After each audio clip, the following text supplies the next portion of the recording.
तालिबान के खिलाफ northern alliance की रेजिस्टेंस फोर्स को लेकर तालिबान के खिलाफ जंग छेड़ दी। तालिबान को अमरुल्लाह सालेह के अलावा 3 और चेहरों से चुनौती मिलने वाली है। पहला नाम आपको हमने बता दिया, दूसरा नाम है अहमद मसूद, जो नॉर्दर्न अलायंस के नेता हैं और नॉर्दर्न अलायंस के पूर्व कमांडर अहमद शाह मसूद के बेटे हैं। यह दूसरा नाम।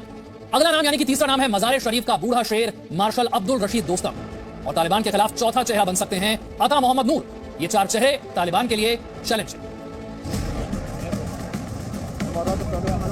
तालिबानी आतंकियों के खौफ के कारण ही लगातार तीसरे दिन काबुल एयरपोर्ट पर अफगानी नागरिक इकट्ठा हुए। सैकड़ों की संख्या में लोग एयरपोर्ट पर भटक रहे हैं ताकि मौका मिलते ही वो किसी भी हालत में देश छोड़कर चले जाएं। पंजशीर घाटी से आ रहा है आतंकियों का काल। गाड़ियों का ये लंबा काफिला देख रहे हैं, ये तालिबानी आतंकी नहीं बल्कि तालिबानी आतंकियों का काल है। ये नॉर्दर्न अलायंस रेजिस्टेंस फोर्स के जांबाज लड़ाके हैं, जिन्होंने तालिबान के खिलाफ एक बार फिर से झंडा बुलंद कर दिया है और निकल पड़े हैं काबुल को आजाद कराने। अफगानिस्तान के कार्यवाहक राष्ट्रपति अमरुल्लाह सालेह ने तालिबान को काबुल से खदेड़ने के लिए मिशन की शुरुआत कर दी है। राष्ट्रपति अशरफ गनी के देश छोड़ने के बाद सालेह ने खुद को राष्ट्रपति घोषित कर दिया था और अफगानिस्तान में ही रहकर तालिबान से लड़ने का फैसला किया था।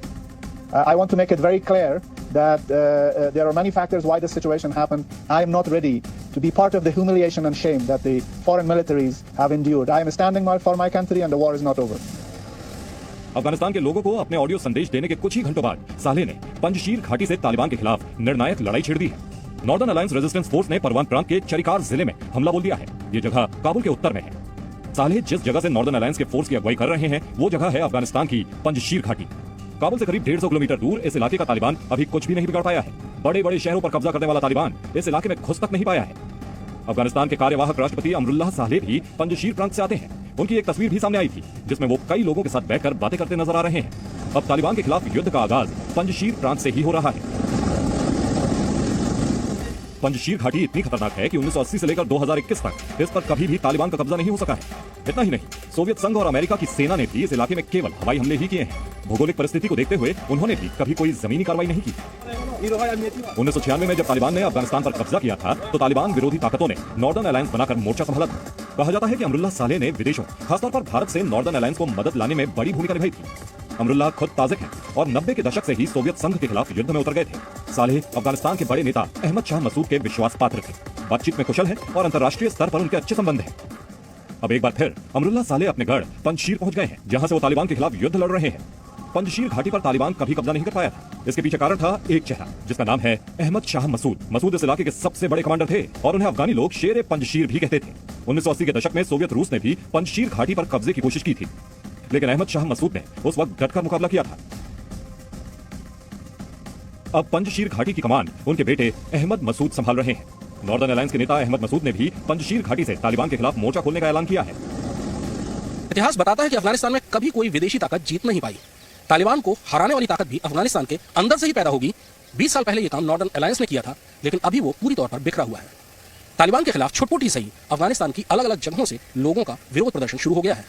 ये ताकत जितनी जल्दी संगठित होकर मोर्चे पर आएगी, ISI के पाले हुए बर्बर तालिबान के हाथों अफगानिस्तान की दुर्दशा उतनी ही कम होगी।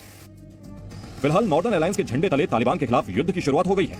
देखना होगा कि अलायंस तालिबान के आतंकियों को कितनी कड़ी टक्कर दे पाता है। ब्यूरो रिपोर्ट, जी मीडिया। तालिबान के लड़ाकों का काल बनने के लिए पंजशीर घाटी से नॉर्दर्न अलायंस के लड़ाके आगे बढ़ चुके हैं और काबुल के उत्तर से हमले की शुरुआत कर दी। वहीं तालिबान के खिलाफ विद्रोह की शुरुआत भी उत्तरी अफगानिस्तान में हो चुकी है। इस विद्रोह का नेतृत्व मार्शल अब्दुल रशीद दोस्तम कर रहे हैं। दोस्तम अफगानिस्तान के पूर्व राष्ट्रपति रह चुके। पिछले दिनों तालिबान से बचकर सुरक्षित ठिकाने पर वो चले गए थे। अब उन्होंने तालिबान के खिलाफ मोर्चा खोल दिया। 20 साल पहले भी उन्होंने तालिबानी लड़ाकों के खिलाफ विद्रोह की शुरुआत की थी।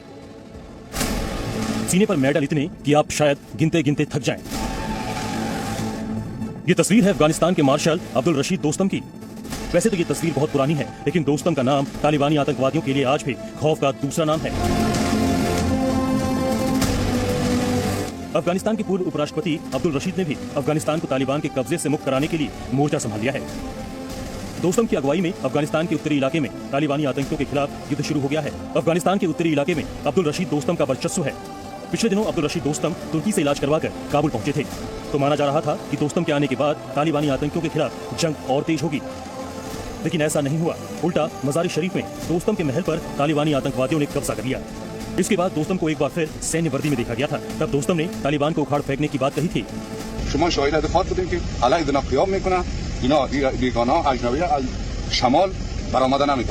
काबुल पर तालिबान के कब्जे के बाद दोस्तम का कुछ पता नहीं था।